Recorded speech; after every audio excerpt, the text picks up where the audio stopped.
sometimes I like fuck my own head up with the idea, like sometimes because I get worried about like how many views is a video going to get, subscribers, if it'll bring any, stuff like that. But like I know deep down inside I don't care about like materials and like a following or stuff, something like that. But I know to like do and get where I want to be, like it's contradicting because I need those followers, I need those views, right. and I need them to accumulate so I can do and get what I want. I mean, it's so weird to balance. Right. I mean, I don't think there's anything wrong with wanting people to see what you've made. Yeah, but sometimes I just get lost in it. It's like wanting everybody to like Yeah. everything that you've made. That's something different, I think. You're searching for confirmation from everybody, which, if we made a video, let's say I got 20,000 views and 15,000 dislikes, would you be okay with that? Because it's, think about the views. Think about how many people your creative, your video, your art has reached, but people don't like it. Is that going to be okay? I don't know. I've never experienced it. Maybe it was something that you really, really liked. Have you ever seen the movie The Room with Tommy Wiseau? The Room. It's like the worst, best movie of all time. It's the Oh, best, yeah. worst movie of all I've heard time. about that. I never saw it, though. Yeah, it was weird. I read the book about it because what's his name? His name's Greg Sestero. He wasn't the lead, but he was like the counterpart to the lead. I forget what they call that. He was like the lead's like best friend or whatever. And he was 19. He was a kid in Hollywood, trying to get an acting job. And he met Tommy, who no one knows anything about him. No one knows where he came from. They just know he has a lot of money because he poured like $5 million into this movie. Mm-hmm. And it was like his baby. Like this was like his love child. Is this and this is the story of the movie, or this is the actual story? This is the story of him making the movie. And so he thought this was going to be it. Like this is going to be his big break. It's going to be this big drama. Everybody's going to love it. It's going to be an Oscar winner or whatever. And he shows the movie in theaters. At the premiere, they got a bunch of people there. Because the advertising was phenomenal for it. There was a big billboard, just said The Room, Tommy Wiseau, be here at this place. And people were, they didn't know what it was going to be, so everybody showed up. And people were watching it, and during these dramatic scenes, people were laughing. They were just laughing their asses off.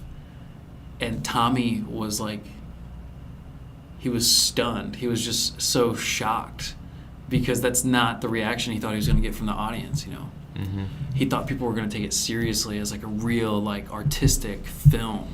And did he get upset about it, or did he? In the movie, so there's a movie about the making of the movie.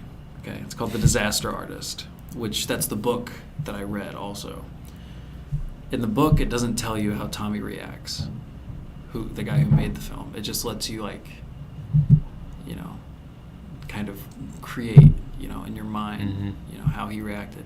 But in the movie, he runs out of the theater and he like breaks down and he like cries. But Greg comes back, and he said, this isn't what you want it to be, but these people are crying, laughing at it. You created something that people like. It's not in the way that you wanted it. It's not the way you wanted it to be, but people love it. It was like it made so much money. That movie made so much more money than what it was like worth, but not because it was good, because it was so bad. It's weird. It's kind of weird. And it took Tommy a while to realize that and get over like the humiliation that he felt, but he started to embrace it, And how long ago was this? This was in the 90s, I believe. Oh, I thought that was recent because I just started hearing stuff about that. The Disaster Artist was recently made. It has James Franco playing Tommy Wiseau, but The Room, which is the movie that was supposed to be a drama, was really bad. That was made back in like late 90s, early 2000s maybe. So it's sort of conflicting. Like he made this thing, he put his heart and soul into it. And he thought it was going to elicit a specific response from the audience, but it was the opposite. And it's weird that sometimes your art can have the opposite effect on people that you want it to. but it's still an effect. When creating art, though, I feel like it's, unless you really know what you're doing and you've like mastered your art, I don't think you should put an intent on it. And that's something I'm kind of learning now. Mm-hmm. Like with Eminem, like he obviously probably loved Revival, you know, Right, and he did yeah. not expect people to fucking hate it like that. Yeah. So I don't think you should expect much. It's gonna, you can't. It's gonna do what it's gonna do. Like you cannot get the mass of people to all have like the same viewpoint as you do. You know what I mean? So it's like putting an intent on it it's almost 9 times out of 10 going to be like the opposite, Right. or something you didn't want.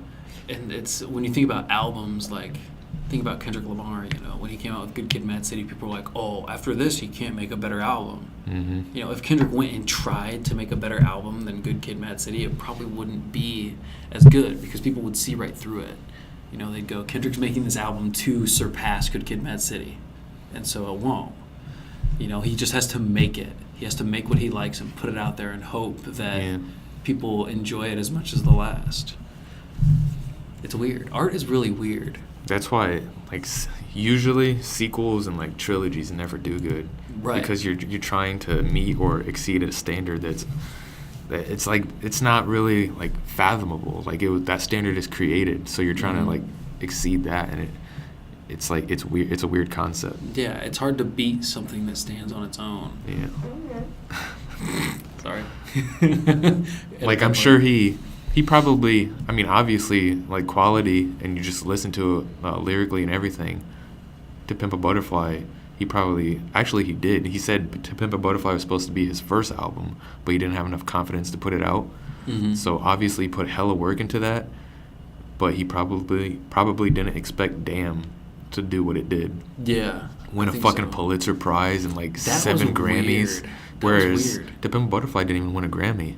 But it should have. And he spent years on that shit. So it's like you never know what it's going to do. Yeah, you have no idea. And the way people receive your art, you know, you can't, there's no judging it. Like, you can't say this piece of art is better than this piece of art because it's all dependent on you. Mm-hmm. You know, like, you know who Jackson Pollock is? So he's a literal artist, and what he did was he did, like, drip paintings. Like, he would just drip paint on a canvas, and just, it looks like there's no rhyme or reason to it, but those paintings are worth, like, $20 million now, $15 million. Yeah, $40 million. I don't understand paintings at all. Yeah, see, it doesn't, like, some people would see it and they're like, what, like, this doesn't make any sense. And then you'd get an art critic that goes, oh, this is the culmination of years of different sorts of, you know, artistic styles coming together, you know, all of these different styles coming together, and it's just now a splatter of paint. I think part of that is, I don't know how familiar you are with, I think it's called the philosophy of even exchange, where, like, it's the philosophy that say you put, like, a song on SoundCloud. I always go back to music because it relates to everything. Yeah, it's easy to... But you put a song on SoundCloud where you're just, like, rapping over a phone mic and just put it over a beat. It's probably not going to do anything, but the even exchange part comes in where it's like, if you put hella hours and work into a song and you put it out, it's obviously going to do better because, like, the energy you put in that, it's, like, inevitable that it'll be picked up by other people. So it's like those drip paintings, there's probably, like, he probably did hella studying on art, and he knows a lot of shit, and, like, he was, what's the word I'm looking for? He was calculated with what he was doing. Yeah. And people pick up on that. Like, I'm, like, very aware recently of, like, energies. Like, you can pick up on energy, whether it be on a person. Like, you couldn't be saying anything, but there would be, like, an energy in the room of how you're feeling. So I feel like there's energy in art because you're putting your energy into it. And that's kind of like the even exchange part. Mm-hmm. So it's I like, can see that. Yeah, that makes sense. Like, at work, I feel a lot of different energy. And you feel energy from artwork, too. And you feel it from movies, you know.